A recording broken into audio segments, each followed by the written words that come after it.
Gostaria de agradecer a ilustre presença aqui dos nossos 3 participantes. Com muito orgulho que nós da Eleven somos parceiros ali na trajetória de sucesso deles. E para começar esse painel, eu gostaria de saber um pouco mais da trajetória de todos, enfim, como eles optaram por esse mercado, como eles resolveram investir a vida inteira deles para proporcionar o melhor serviço e atendimento para os clientes que eles atendem.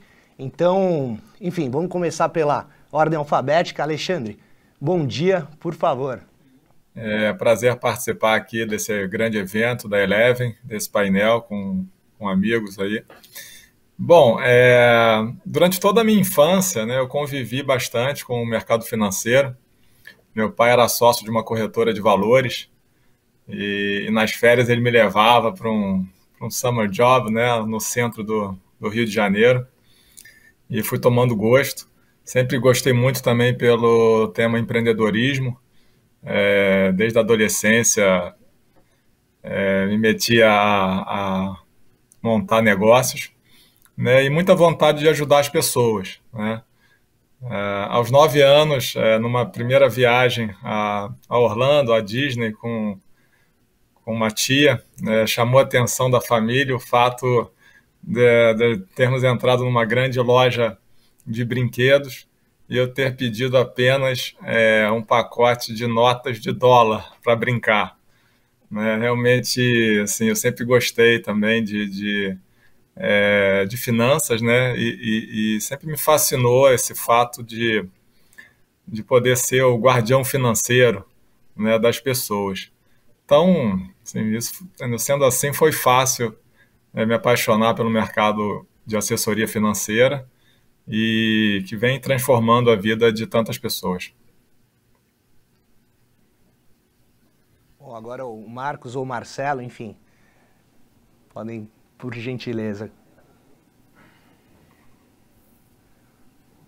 Opa,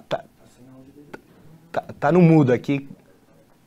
Opa, agora sim. Agora sim. Bom dia a todos, obrigado pela oportunidade. É um grande prazer estar aqui falando um pouco nesse painel, contando um pouquinho do nosso negócio, do assessor de investimentos. Rapidamente aqui falando sobre o meu encanto pelo mercado financeiro. Me lembro que em 2005 eu, advogado formado, liguei na Bovespa para tentar entender um pouquinho melhor como é que fazia para abrir uma corretora. E a minha surpresa, muito jovem ainda, não tinha muita informação na internet, foi entender qual era o mecanismo naquele momento. Não era algo financeiramente viável, tinha que participar de leilão de títulos e valores patrimoniais, o valor era proibitivo para mim na época. E surgiu, em 2009, a oportunidade de me tornar agente autônomo, com uma pessoa de mercado que me apresentou a oportunidade. Me apaixonei por isso e comecei a pivotar minha carreira ao longo dessa jornada a partir de 2009, vendo a oportunidade de mercado como um dos vieses, logicamente, mas também entendendo o quanto transformacional a profissão pode ser na vida das pessoas. Então, de forma muito resumida, veio de um interesse pela profissão, de uma inquietação, de um advogado formado que enxergava no mercado financeiro algo que lhe atraía mais. Então, foi isso que me trouxe até aqui. No meu caso, né, eu fiz faculdade nos Estados Unidos, eu me formei em finanças com ênfase em investimentos na Universidade do Norte da Flórida, em Jacksonville, e o que despertou meu interesse pelo mercado financeiro foi no primeiro ano de faculdade. Eu li um livro chamado O Investidor Inteligente, do Benjamin Graham. Eu ainda não sabia a que caminho seguir ou o que eu queria fazer da vida, e foi um livro que transformou a minha vida. Ele fez muito sentido, todos os conceitos, né, do Graham, que depois foi seguido pelo Warren Buffett, o maior investidor de todos os tempos. Ali eu vi, né, uma forma de investimentos que funcionava, que tinha dado certo para muita gente, me fez, né, me apaixonar pelo tema de finanças e de investimentos, e muito dos conceitos e dos valores que a gente compartilha hoje dentro da Nova Capital, como investimento em longo prazo. Então, muito da nossa filosofia parte dos conceitos do investidor inteligente, do Benjamin Graham, e foi o que me fez aí, né, também de forma resumida, me apaixonar pelo mercado financeiro e mais tarde pela profissão, na de assessor de investimentos, que nos Estados Unidos tem outro nome, né, se chama Financial Advisor, mas que é muito parecido com a atuação no Brasil. Perfeito. Eu acho interessante, né, que vocês três tiveram trajetórias não muito similares, né, enfim, mas o ponto em comum de todos é zelar pelo patrimônio do cliente, né. Até o Alexandre colocou, né, que, enfim, ser o guardião do patrimônio financeiro do cliente. Então, até para quem está assistindo a gente entender um pouco mais, eu vou perguntar para o Alexandre ali, que acumulava notas de dólar, como que ele pode desmistificar a função do assessor de investimento, o que ele faz no dia a dia, como ele auxilia o cliente ali a poder alcançar os próprios objetivos, conseguir os sonhos ali em termos financeiros e ocasionalmente até no crescimento pessoal desses clientes. Então, Alexandre, se você conseguir falar um pouquinho mais da rotina, do dia a dia e deixar essa profissão que está crescendo bastante, tem muita relevância, de uma forma mais simplificada para quem está assistindo a gente. Maravilha, Lucas. O assessor financeiro, além de ser um guardião das finanças, né, ele é um incentivador do investidor, né, ele ajuda também o investidor a traçar seus planos, né, seja de acúmulo de capital, seja de blindagem patrimonial, seja de sucessão familiar, né, enfim, assuntos de diversificação também, de portfólio, e muitas vezes se envolve até na vida também empresarial, né? Então eu acho que é o assessor financeiro, assim, todo o investidor deve ter pelo menos ou às vezes mais de assessores financeiros, né? Então eu diria isso, o papel de orientar, de mostrar oportunidades, né, ajudar para que ele atinja que o investidor atinja os seus objetivos, né? Pesquisas mostram que o investidor que tem um assessor financeiro, ele acaba tendo mais disciplina, fazendo menos besteiras, né? Porque ele tem uma pessoa ali apoiando ele de fato, né? Assim, olhando e fazendo um trabalho ali a quatro mãos.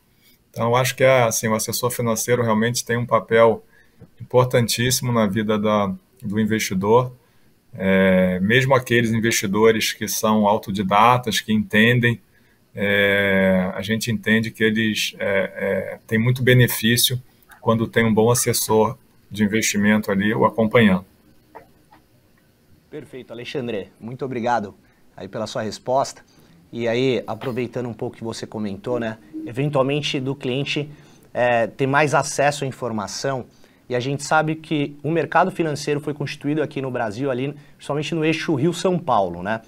Então, a minha pergunta vai para o Marcos, que ele sabe muito bem como que essa eventual assimetria de informação, obviamente que hoje a gente tem muito mais informação de fácil acesso, como que foi iniciar uma operação fora desse eixo e como que está sendo promover a regionalização de investimentos até para essas pessoas que não estavam tão habituadas a investir como o pessoal ali do eixo de Rio-São Paulo.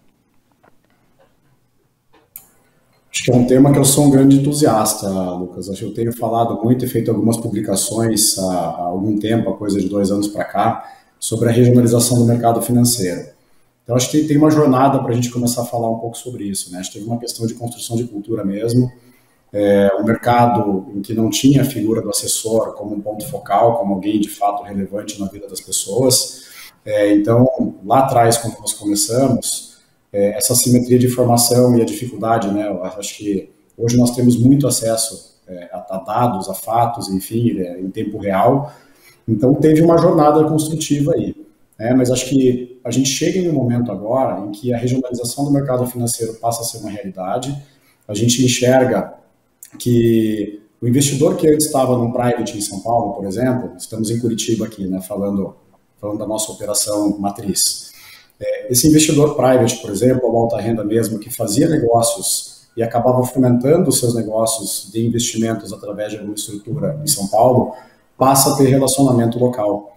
E esse relacionamento local com empresários, que somos nós, os agentes autônomos aqui na ponta, acabam fomentando negócios locais através desse investidor que não estava por aqui.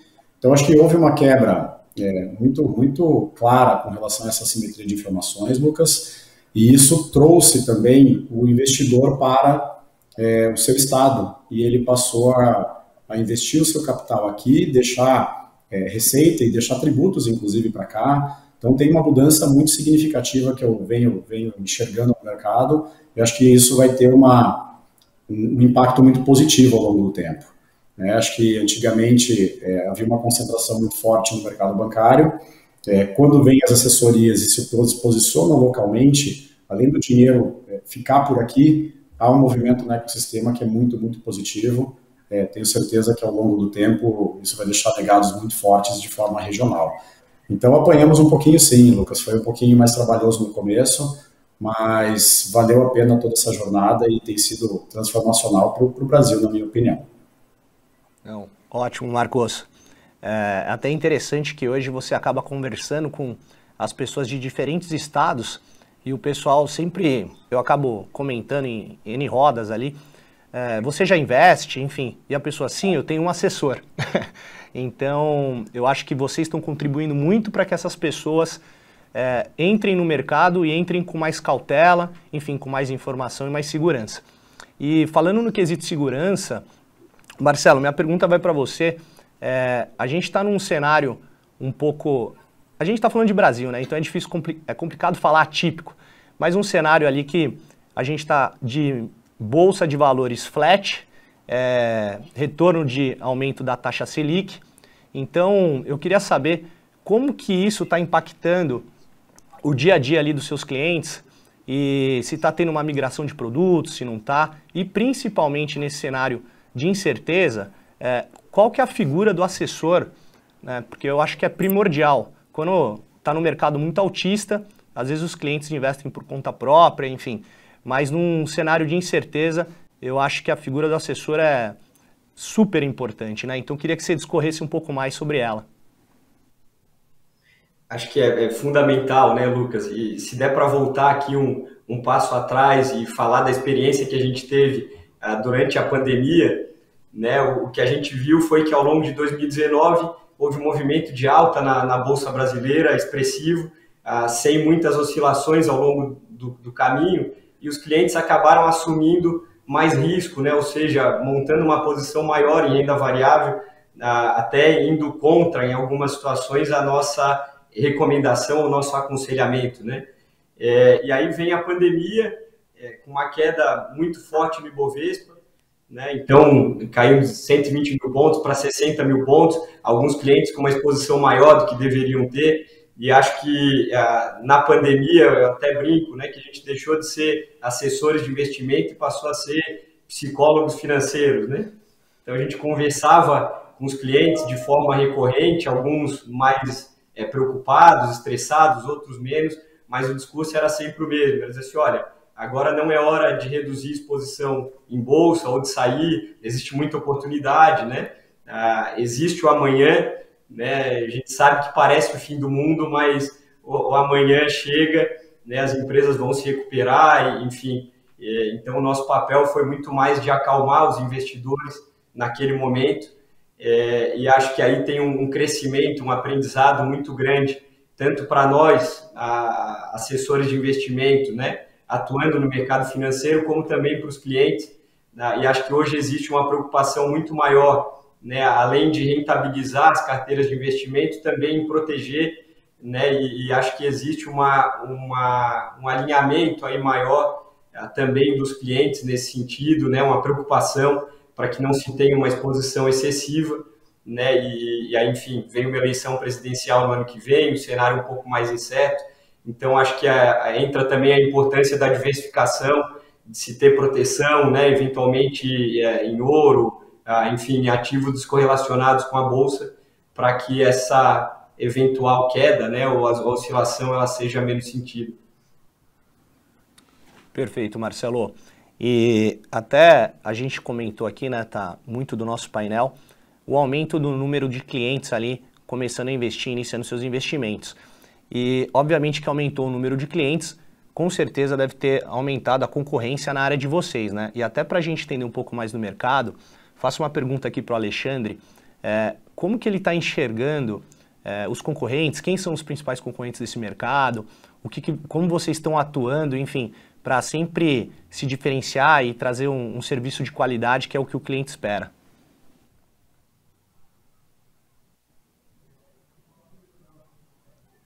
Opa, Lê, tá no mudo aqui.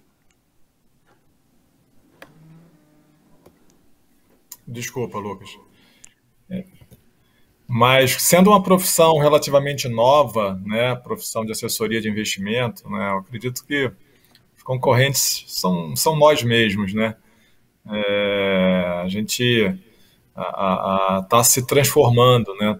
E os clientes estão entendendo e a importância do trabalho do assessor financeiro, né? Então, naturalmente, os bancos também estão mudando um pouco o escopo do serviço, mas como o assessor financeiro trabalha para os clientes, né, ele trabalha para defender os interesses do cliente, né, eu acredito que hoje a concorrência é nós mesmos, a gente realmente atuar de maneira indevida, enfim. Então, sempre colocar o interesse do cliente em primeiro lugar, né, que tem pouco atrito com relação à concorrente, né? Agora, para o futuro, de fato, a automação, né, o aumento dos robôs de investimento, isso tudo é uma concorrência ao trabalho do assessor financeiro. Eu acredito muito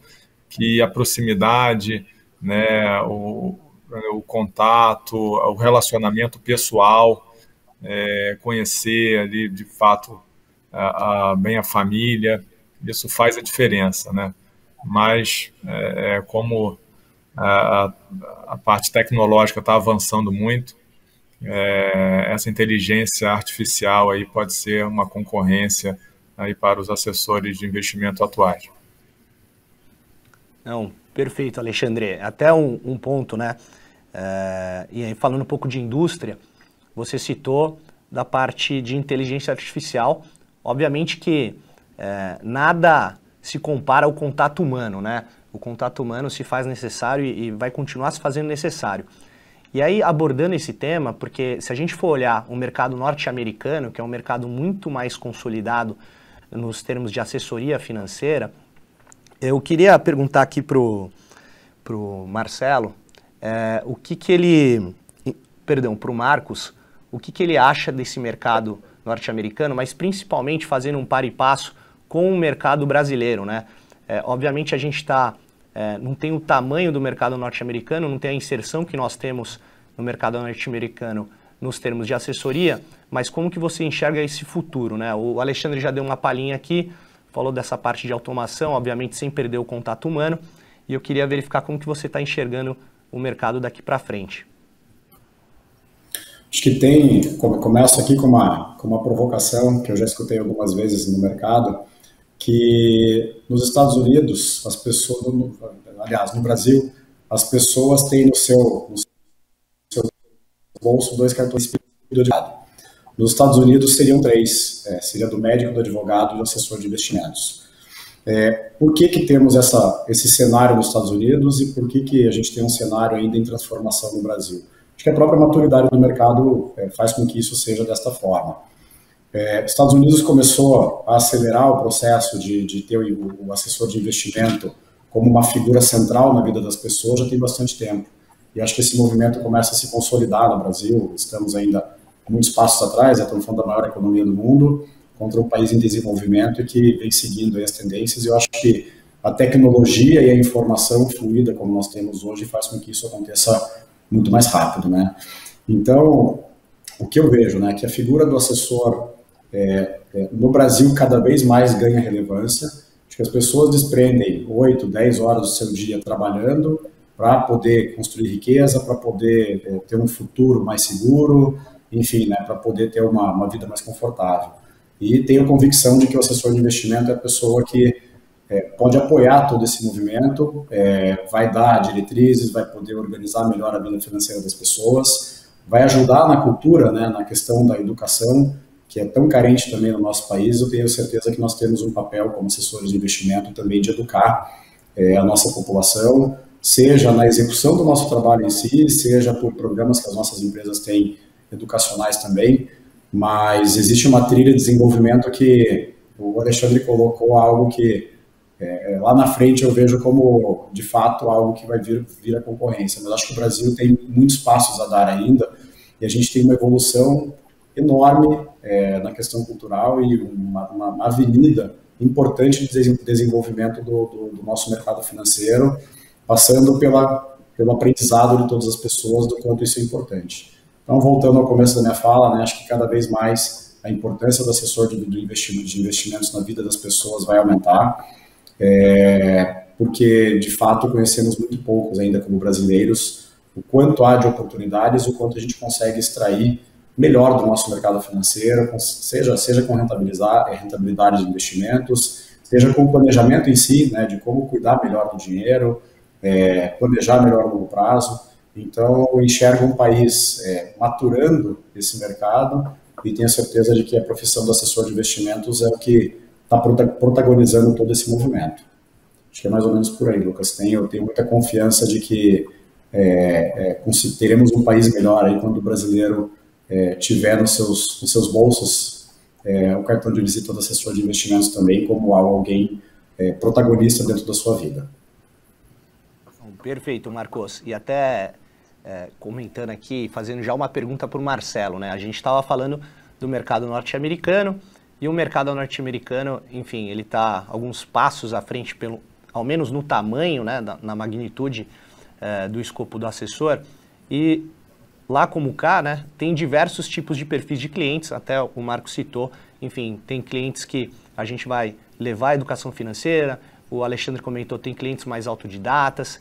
Enfim, eu queria saber, Marcelo, da sua ponta, como que você conseguir atender a demanda de N tipos de clientes, né? E não só do perfil financeiro, porque no Start a gente acaba olhando o perfil financeiro e segregando, né?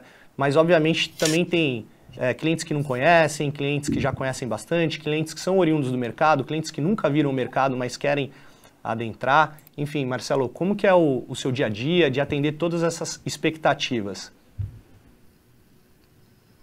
A gente tem aqui como uma das principais questões aí o atendimento personalizado, feito sob medida, entendendo realmente qual é a necessidade de cada cliente, então quais são as restrições financeiras, o que ele almeja em termos de rentabilidade, se ele tem perfil para ter uma carteira, né, com exposição a risco ou não. Então, o nosso processo aqui ele é muito tailor-made, né, ele é feito sob medida para cada cliente. Acho que esse é um dos diferenciais da Nova Capital em relação a outros escritórios que eventualmente trabalham essa questão de forma um pouco mais empacotada, né? Então, conservador, moderado, agressivo, e aí o cliente tem que se encaixar numa dessas caixas, e o que a gente percebe é que não, né?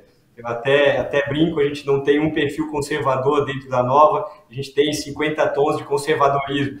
Então, tem desde o cara ultraconservador, que é só título público federal ou produtos bancários, tem um cliente que aceita ter crédito privado na carteira e que aceita correr um risco maior numa carteira diversificada. Então, acho que vai de conseguir identificar o perfil do cliente. Muitas vezes ele não sabe o que ele quer, qual o perfil dele.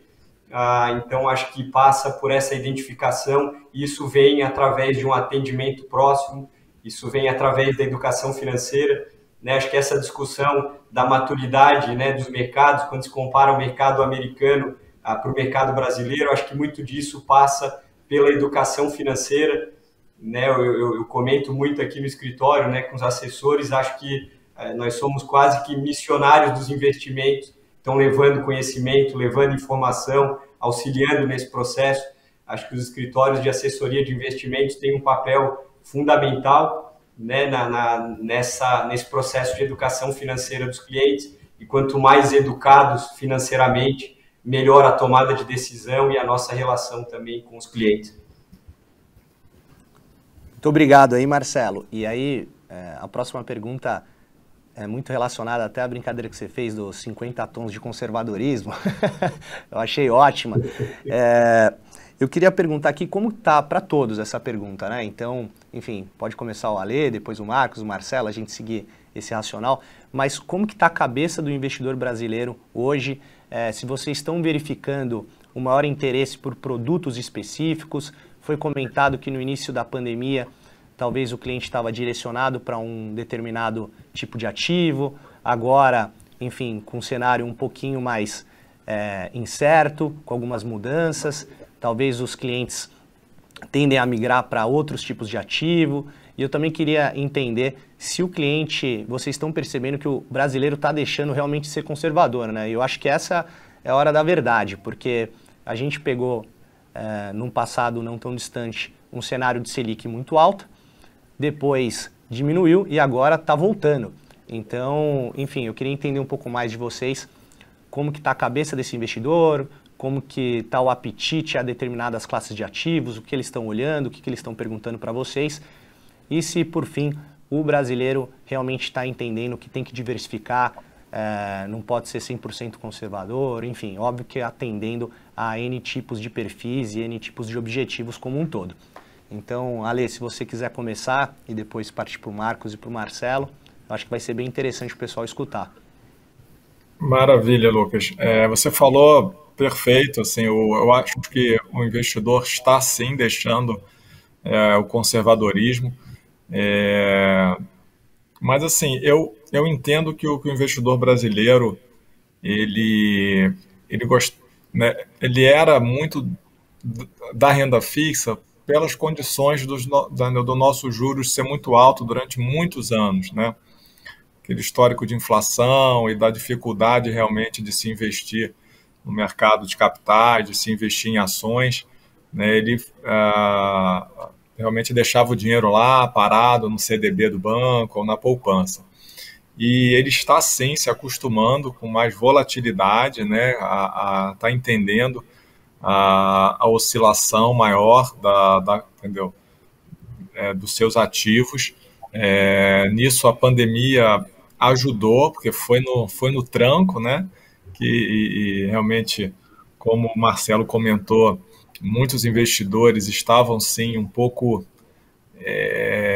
sobrealocados em ativos de risco, porque o juros estava muito baixo, né? No começo ali da pandemia, final de 2019, o mercado estava assim, céu de brigadeiro, estava fácil, vamos dizer, tudo estava subindo, estavam a tendência muito positiva, e então realmente muitos investidores tomaram um susto, mas foi feito um trabalho importante junto aos assessores de investimento. Eu acho que muita parte educacional também, isso aí a gente enxerga que tem muito cliente, muito investidor que realmente se dedicou tempo para aprender mais sobre finanças.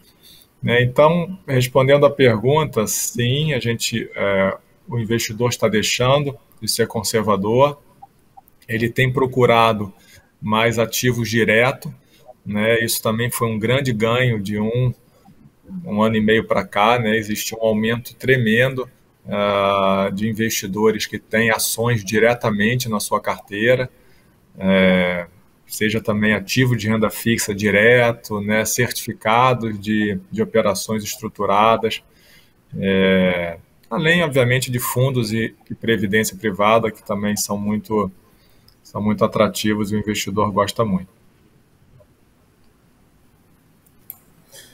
Deixa eu emendo aqui, então. Acho que, pegando um gancho do que o Alexandre falou, acho que esse susto que o investidor levou acabou encurtando as curvas de compreensão, encurtando um pouco o tempo de maturidade desse investidor no que concerne a ter apetite a risco e entender um pouco mais a volatilidade. Acho que um pouco do que a gente vive aqui é trabalhar muito o processo educacional mesmo, para demonstrar para o investidor que uma carteira bem estruturada e com uma taxa de juros um pouco mais baixa, um pouco de volatilidade faz parte do jogo, né? Mas para quem estava acostumado a uma Selic lá para cima de 14, ele enxergar em algum mês uma carteira negativa, né? Então ele não ganhar dinheiro naquele mês, até perder um pouco de dinheiro, sempre foi uma coisa muito dolorida para o investidor, porque ele estava acostumado a ter 1% ao mês de uma forma muito confortável. Então, quando a gente quebra esse mapa mental, e acho que foi quebrado de uma forma muito intensa na dor, para muitos dos investidores que estavam em bull market um pouco antes da pandemia, muito animados ali com o movimento do que estava acontecendo, e de uma vez só veio uma pancada que foi a pandemia para o mundo inteiro, e acho que encurtou muito a curva de como se portam carteiras de investimento. Então, acredito que vem gradualmente deixando de ser conservador, mas ainda é uma jornada. Acho que cultura é algo que se constrói dias e tem uma jornada de tempo para que se perfectibilize e, de fato, seja finalmente construída.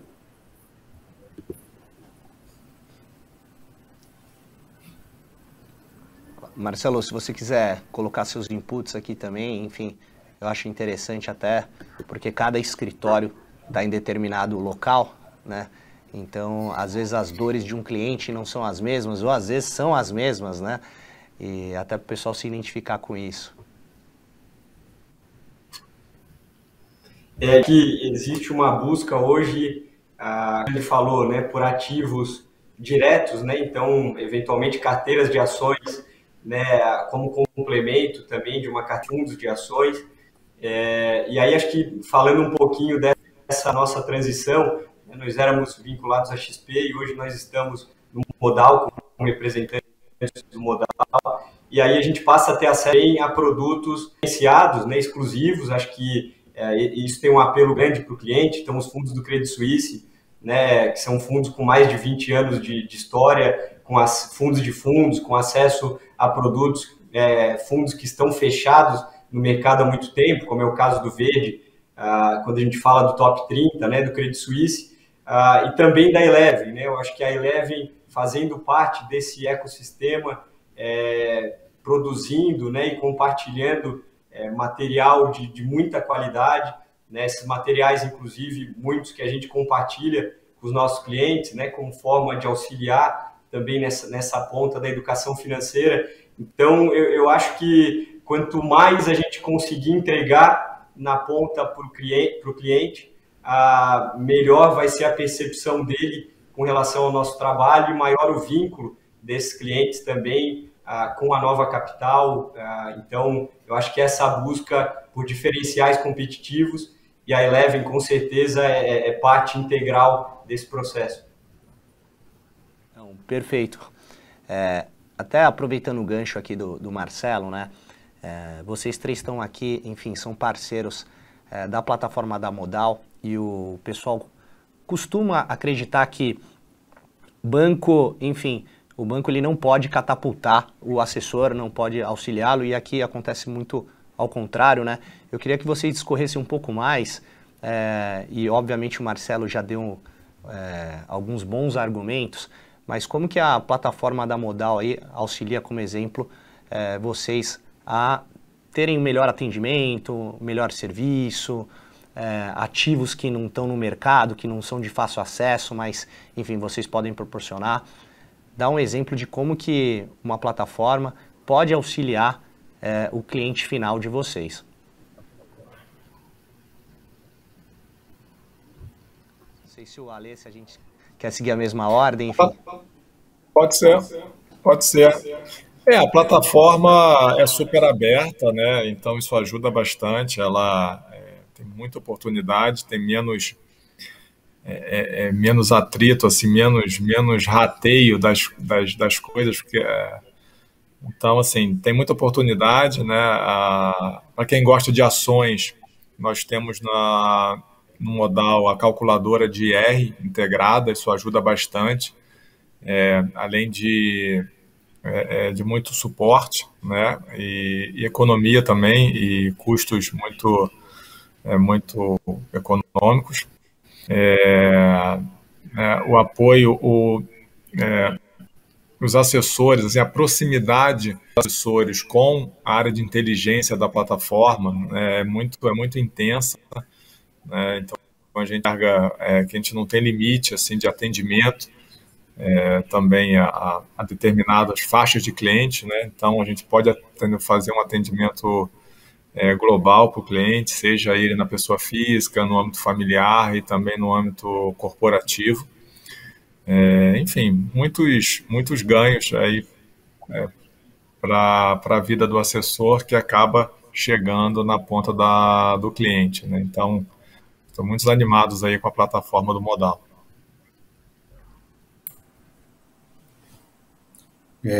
Do nosso lado aqui, o que nos atraiu bastante, oferta de produtos, acho que o Alexandre tocou no meio, a questão de condições de ofertar produtos realmente diferenciados para os nossos clientes. Assim que colocamos o pé na plataforma, fizemos a migração, imediatamente a gente já teve acesso a alguns produtos que sentíamos um pouco de falta no nosso dia a dia para poder ofertar para os nossos clientes. Então, muito bacana quando a gente fez essa migração e já na semana seguinte já estávamos com oportunidades muito interessantes para o cliente. Tenho convicção de que essa parceria, né, sociedade, na verdade, com o Credit Suisse, também contribui muito fortemente na oferta de produtos mais rápidos para os nossos clientes e, consequentemente, também para a vida do assessor, que conta com uma bandeira centenária dentro da sua grade de distribuição. E quando eu somo a tudo isso, a conexão também, que já começa a lançar para os usuários, que a gente consegue atender de uma forma muito mais qualificada os nossos clientes. Em muito tempo, faz 2 meses e meio que nós fizemos a migração, já sentimos um impacto muito positivo na nossa capacidade de distribuição. Então, muitos ganhos, tanto sobre o viés cliente, quanto para o viés da assessoria e do assessor de investimentos.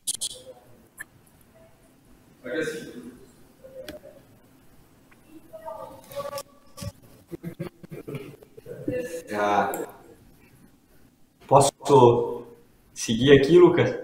Por gentileza, Marcelo.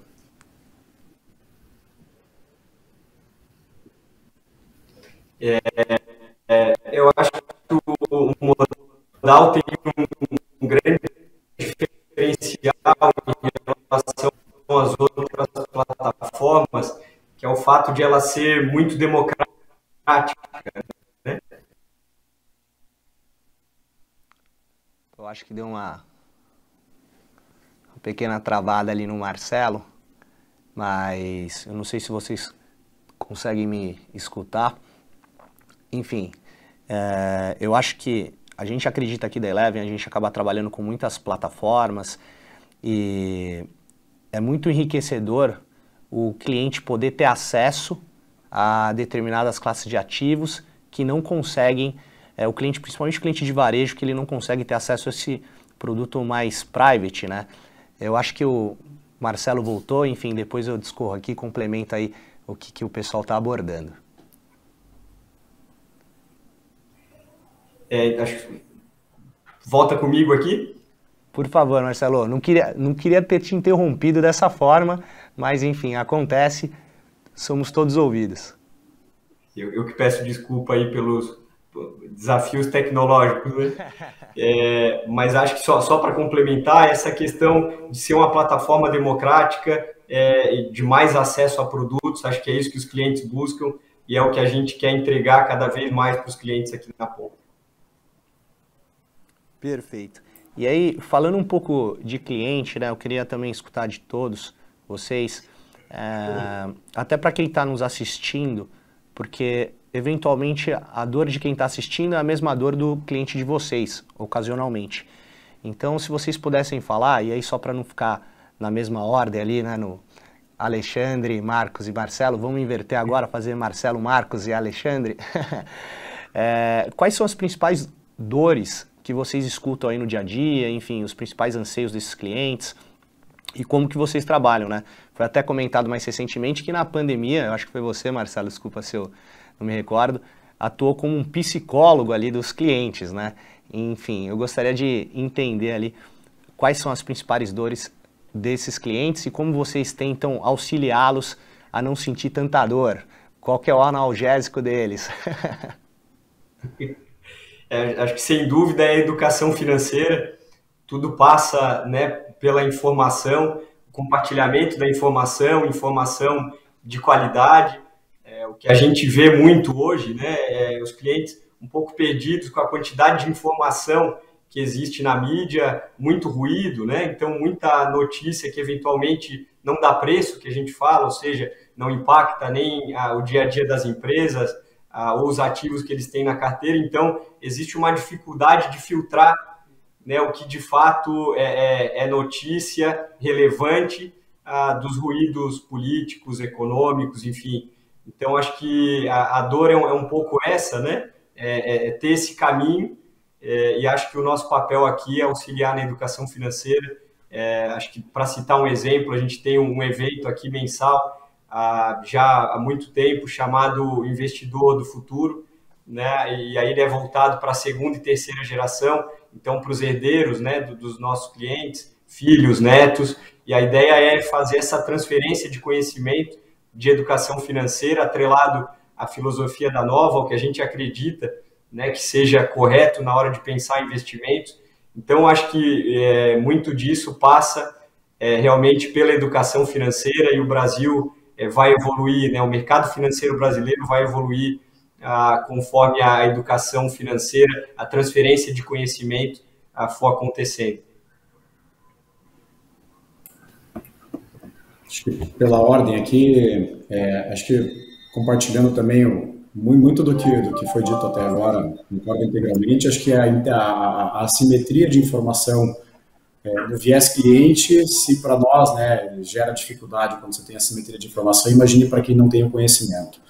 Então, acho que a gente ajudar na quebra dessa assimetria e conseguir passar pontos de confiança para os nossos clientes é uma coisa fundamental, né? Então, a dor deles é não saber exatamente para onde as coisas estão andando. Eu acho que existe uma dor de mercado daí, que é a forma de distribuição, como ela se consolidou até então e como ela vem se transformando, acho que é o ponto positivo. Acho que, habitualmente, os investidores são colocados em posições de investimentos e tem muito pouco acompanhamento. Então, eu sinto muita dor do cliente de ver os seus ativos e, enfim, os seus investimentos passeando para cima e para baixo, ou nem sempre numa estratégia muito adequada, e muito pouco contato e muito pouco relacionamento com ele para que ele, de fato, se posicione para estar bem colocado em movimentos de mercado.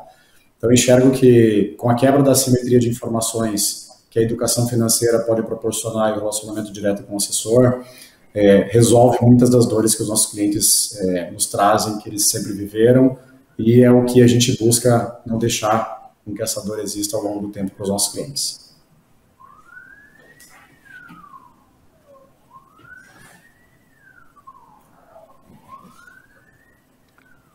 Palê, se você quiser fazer seus inputs aqui, seus comentários sobre as principais dores dos clientes e como que vocês estão contribuindo para que eles, enfim, fiquem mais tranquilos, mais seguros na parte de investimento. Sim, Lucas.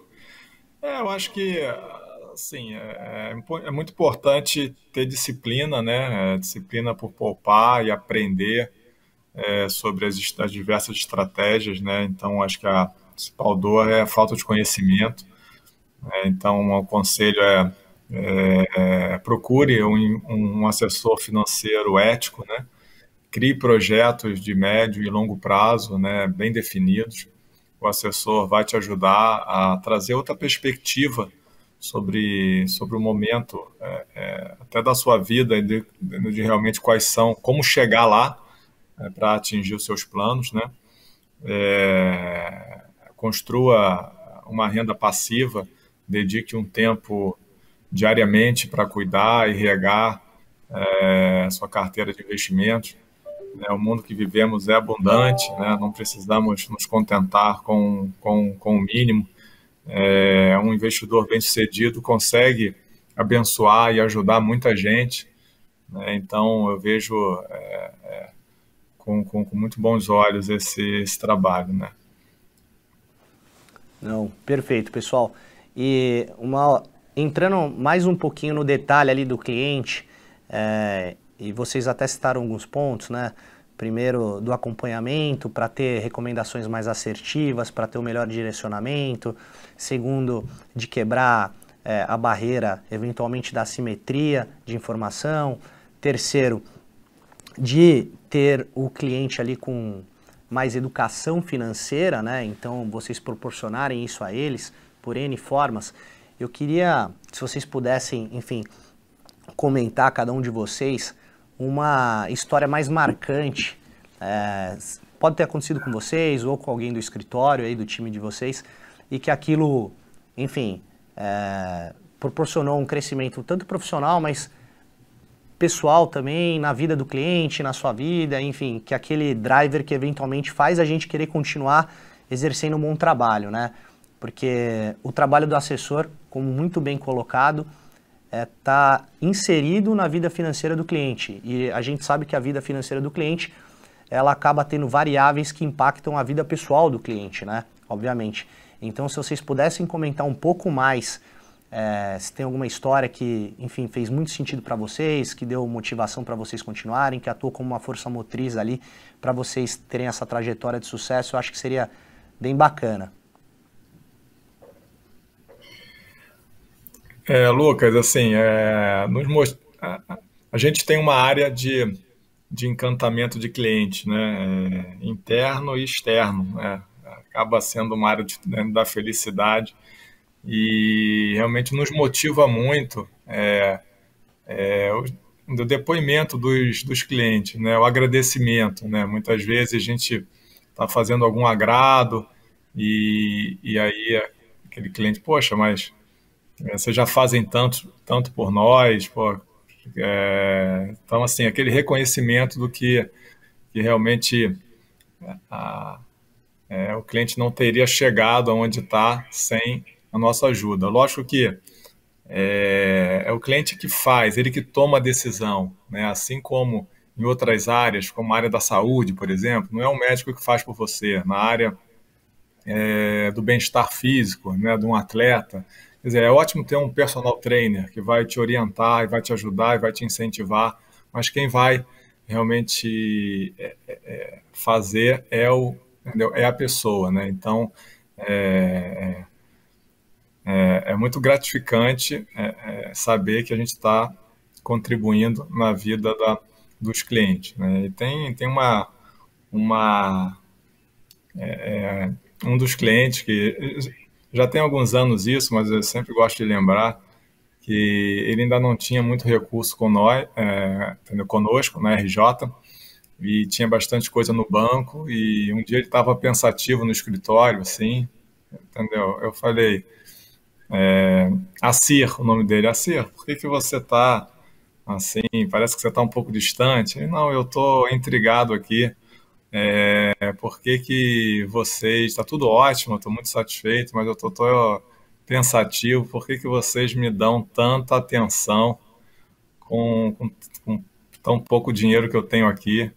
Se no banco eu tenho muito mais dinheiro e ninguém me dá atenção, né? Então, assim, esse convívio, esse contato próximo que a gente vai criando individualmente com cada um dos clientes é muito impactante e nos motiva muito a melhorar cada dia mais como assessor financeiro. Acho que do nosso lado aqui, muitas e muitas histórias, Lucas. Acho que, puxando um pouco para o viés técnico do que a gente faz no dia a dia, quando a gente para entender a carteira do cliente e a vida patrimonial dele, de fato a gente tem uma capacidade de ajudá-lo a transformar toda a sua equação de risco, a transformar, enfim, todo o seu planejamento sucessório, toda a sua vida como um todo, né? Um planejamento completo. Quando a gente entra nessa seara e começa a bater um papo com o nosso cliente, entender o porquê ele está no produto A e não no produto B, por que ele não tem uma previdência, ou por que o dinheiro está concentrado em uma PJ, por exemplo, operacional, quando na verdade, de repente, já tinha que ter sido distribuído para descorrelação de risco e melhorar também questões tributárias por otimização. Quando a gente começa a entrar em conversas mais sofisticadas como essa, de fato, o impacto vira muito grande na vida dessas pessoas. Porque não existe uma ou duas histórias, eventualmente, de perda de muito dinheiro, de perda de tempo, né? E no final das contas o tempo acaba sendo dinheiro, deste cliente que não planejou o seu patrimônio, não colocou o dinheiro nos lugares certos, em eventos sucessórios ou em eventos empresariais super importantes.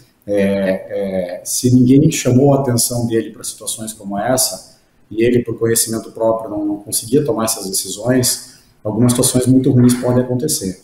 Então, nós temos dentro da nossa casa aqui várias histórias em que os nossos pontos de vista e nossas conversas com os nossos clientes fizeram com que eles se planejassem melhor, organizassem melhor todo o seu patrimônio. Então, isso, de fato, é transformacional e acaba gerando um pouco do que o Alexandre falou, né, depoimentos muito positivos e muita alegria dos nossos clientes com relação a como a gente se posiciona perante eles. Eu acho que a gente tem dois caminhos que a gente pode assumir dentro do nosso papel, né?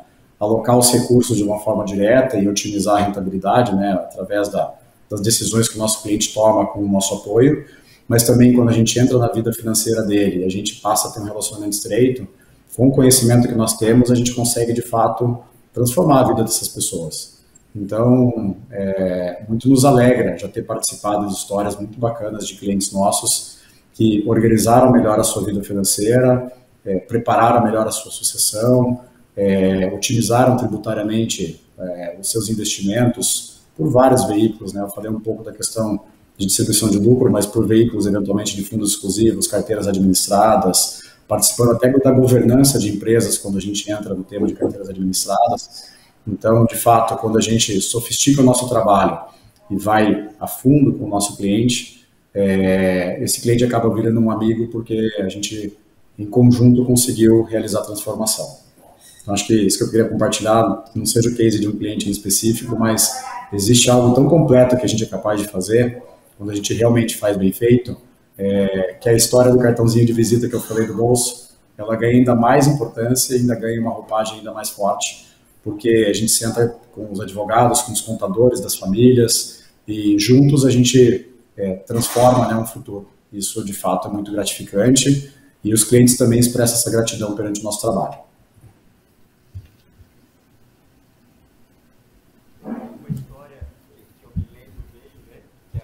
Quem sabe uma das minhas maiores frustrações profissionais enquanto assessor de investimento, mas que tem aí um grande aprendizado e um crescimento nisso, né?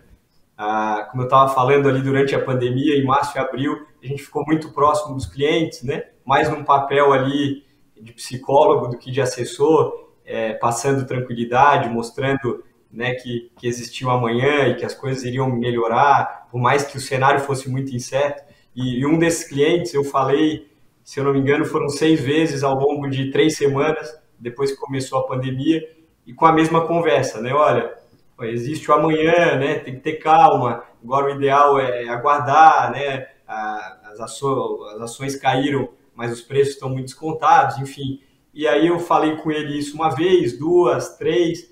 Na sexta eu falei assim, olha, se você não está conseguindo deitar a cabeça no travesseiro de noite e dormir tranquilo, então é porque realmente tem que vender, vamos colocar aqui na renda fixa, esperar passar e lá na frente a gente pensa o que fazer. Esse foi o único cliente, né, que acabou tirando o dinheiro que ele tinha em renda variável e indo para a renda fixa no momento em que ele menos deveria pensar ou fazer isso, né? E a gente ficou um tempo sem se falar. Depois, em dezembro, né, quando a gente foi fazer a revisão anual da carteira de rentabilidade, analisar os resultados, ele, no final da conversa, ele falou assim, pô, Marcelo, por que tu não insistiu mais uma vez? Quem sabe, se tivesse reforçado e dito, né, e aí eu disse para ele, eu falei assim, olha, porque no final do dia o dinheiro é seu, a gente está aqui para assessorar, a gente está aqui para aconselhar, mas a tomada de decisão é do cliente, né? E aí ele me disse, olha, ficou um grande aprendizado para mim, com certeza numa próxima crise eu não vou errar novamente, né? Então, eu acho que eventualmente nessas situações mais frustrantes, né? Enfim, acho que tem um crescimento aí, tem uma evolução, tanto para nós enquanto assessores, como também para o cliente enquanto investidor.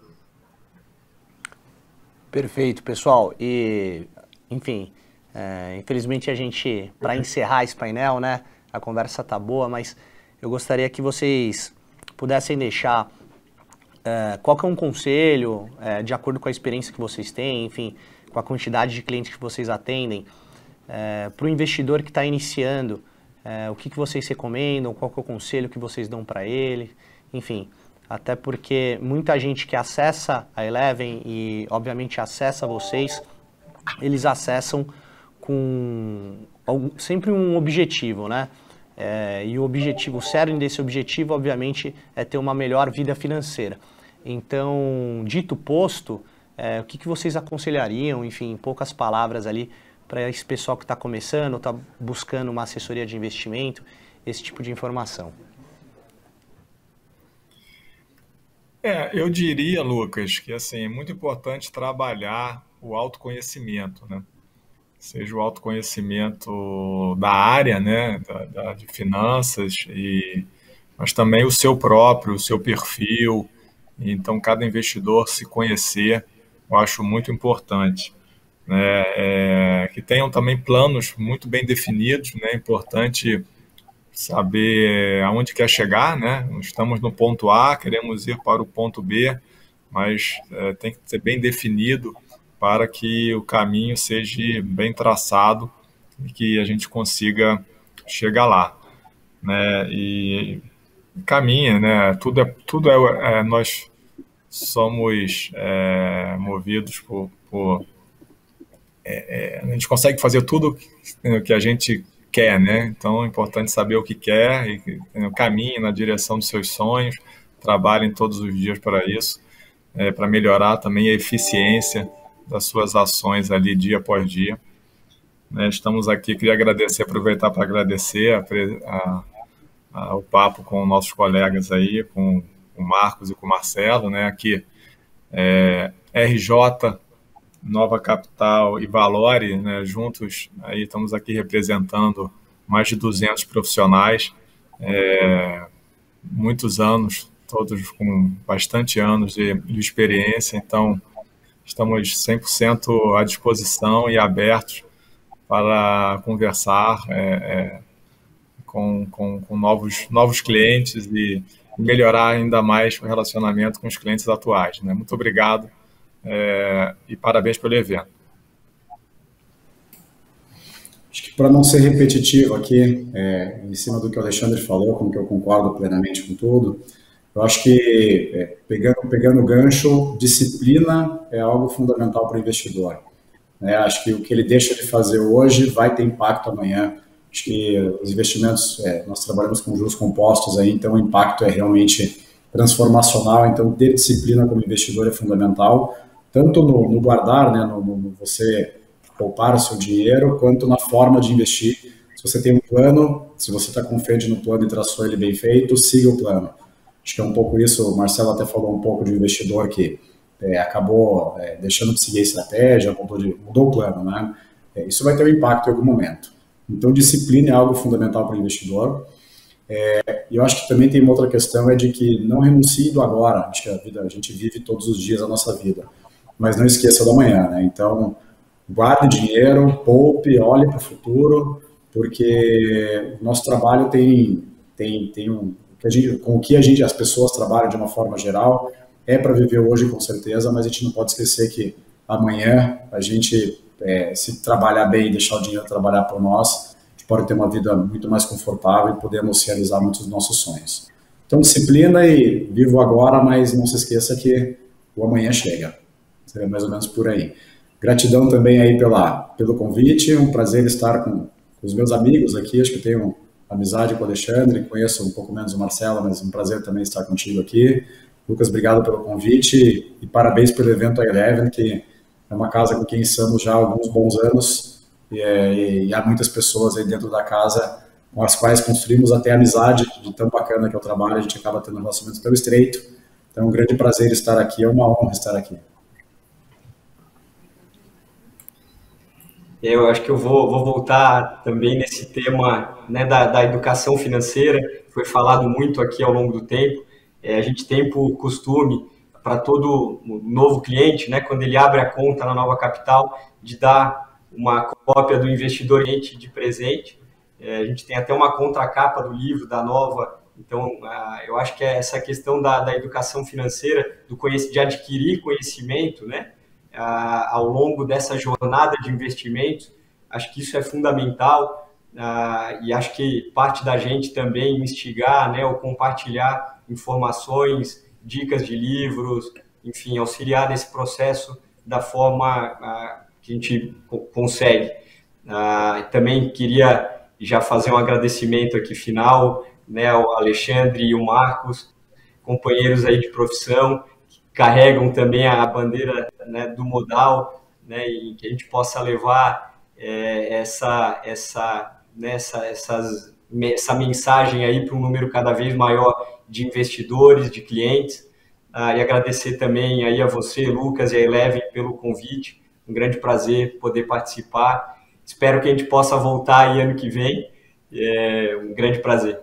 Bom, muito obrigado a todos. Eu acho que o prazer é nosso e de quem está nos assistindo. Vou deixar vocês com o próximo painel. Muito obrigado a todos. E sim, com certeza ano que vem a gente vai chamá-los novamente, tá bom? Um forte abraço, pessoal. Há 6 anos nascemos com um sonho: ser a fonte de conhecimento de todos os investidores do Brasil. Sejam eles grandes, médios ou pequenos. Para nós, todos têm o direito à informação de qualidade. Toda manhã, acordamos apaixonados pelo desafio de entender, explicar e prever os movimentos do mercado. Somos reconhecidos como a melhor casa de análise financeira do Brasil. Somos uma central de informação independente, imparcial e livre. Não compramos ações nem vendemos, nem sequer ganhamos comissão de nossos clientes. Sabe por quê? Porque é a única forma de ser independente. Quando o mercado grita invista, invista, invista, nós gritamos, antes de investir, conheça, conheça, conheça. E aqui na Eleven temos qualidade na informação. Temos respeito por todos os brasileiros que poupam seu dinheiro com esforço. Temos a vontade de ajudar os investidores a discernir e poder falar de igual para igual com seu assessor. Queremos criar investidores livres, que tomem as rédeas de seus investimentos, que tenham liberdade de pensamento e autonomia. Nós somos a bússola do mercado de investimentos. E agora chegou a hora de cumprir nosso propósito como empresa: democratizar as informações para todos os investidores do nosso país. As mesmas análises que os grandes investidores têm acesso, agora podem estar nas suas mãos. Pronto para ser independente? Seja bem-vindo à Eleven.